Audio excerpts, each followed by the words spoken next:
M Saraswat, Mahendra Narayan Saraswat मेरा नाम है। मेरी एज 64 ईयर्स है और मैं इलाहाबाद में पैदा हुआ। बाद में मेरे फादर को कलकत्ते में जॉब मिल गया तो हमारी फैमिली कलकत्ते शिफ्ट हो गई। मेरी पढ़ाई लिखाई वहीं हुई और हम लोग बहुत ज़्यादा सनाढ़ नहीं थे, फिर भी खाते पीते घर के थे। उसी में पढ़ाई लिखाई के बाद मैंने उड़ीसा में नौकरी ज्वाइन की और एक माइनिंग कंपनी, आयरन ओर की माइंस करने वाली एक्सपोर्ट कंपनी थी, उसमें मैं काम करने लगा, जॉब करने लगा एज परचेज मैनेजर। मैंने काफ़ी दिन वहाँ काम किया और रिटायरमेंट के बाद मेरी इकलौती बेटी कानपुर में, उसकी शादी हुई है, वो मुझको यहाँ कानपुर ले आई और वहाँ से सबने मिलकर यहाँ भेज देने का डिसाइड किया, इस वृद्धाश्रम में सरोजिनी नगर के। तो करीब 8 महीने से मैं यहीं हूँ। वहाँ से मैं उड़ीसा चला गया था बाद में। छोटे मोटे कई काम किए मैंने बम्बई में और कलकत्ते में, लेकिन परमानेंसी जॉब की आई उड़ीसा जाने के बाद। ये ओल्ड एज में आदमी का बाहर रहना एक मीनेस है एंड इसको अवेयरनेस के थ्रू ही दूर किया जा सकता है। और सबसे अजीब बात यह है कि इसके अवेयरनेस के लिए लोग बाग एजेड पीपल के पास ही आ रहे हैं। उनके पास आने से तो कोई फ़ायदा है नहीं।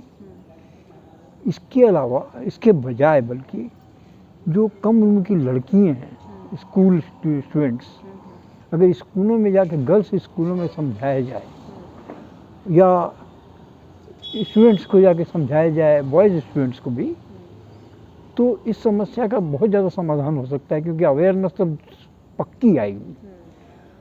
अभी क्या है कि बच्चों को, लड़कियों को विशेष करके माँ बचपन से बोलती हैं तुम ऐसा करो नहीं तो सास तुम्हारे बाल पकड़ के पीटेगी, ऐसा करो नहीं तो ससुराल में ये होगा, वैसा करो नहीं तो ससुराल में ऐसा होगा। तो उनके मन में खौफ जमा हो जाता है ससुराल के प्रति, सास ससुर के प्रति। एक अजीब सा उनके अंदर मने व्हाट यू से, एक बड़ी डरावनी तस्वीर अपनी सास की आ जाती है। उसके अंदर अपनी माँ देख ही नहीं पाती, कोशिश ही नहीं करती।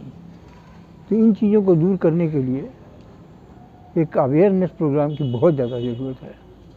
और अगर अवेयरनेस फैलेगा तो सैटेलाइट फैमिली के रहते हुए भी अगर संपत्ति की मारामारी नहीं है तो माता पिता को बूढ़े होने के बाद कार्निस में या गैलरी में नहीं रहना पड़ेगा या घर से नहीं निकलना पड़ेगा।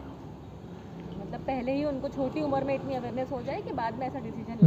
जी, अगर हम स्कूल के लेवल पे ही लड़कियों को समझाएंगे कि this is this, they are not the aged people only, they are not the waste of society, rather they are knowledge bank, they are banks. हमारे पास बिना पैसे का अनुभव का एक बैंक है ये, और इनसे हम काफ़ी कुछ पा सकते हैं जो हमको दूसरी जगहों से नहीं मिलेगा। Actually when you are recording, then I want to say कि अपनी किताब डिस्कवरी ऑफ इंडिया में नेहरू लिखते हैं कि India has its greatest heritage in ancient monuments and books and ancient writings. तो उस कैटेगरी में अगर देखा जाए तो हम भी एंशिएंट मोनूमेंट में ही आते हैं आज की सोसाइटी में। एक तरीके से हम भी पुराने हैं। तो हमारा एक्सपीरियंस, हमारी चीज़ें हमेशा काम में आती हैं। लोग बोलते हैं कि सूरज पूरब में उदय होता है, पश्चिम में डूबता है, बट द फैक्ट इज कि न सूरज पूरब में उदय होता है न पश्चिम में अस्त होता है। सूरज अपनी यहाँ स्थिर है। जब हम देख पाते हैं तो सूर्योदय बोलते हैं, जब पृथ्वी घूम जाती है नहीं देख पाते तो हम सूर्यास्त बोलते हैं। तो ट्रुथ इज ट्रुथ, उसको देखने का नज़रिया हमारा बदल रहा है। तो इस चीज़ को अवेयरनेस के थ्रू ही दूर किया जा सकता है।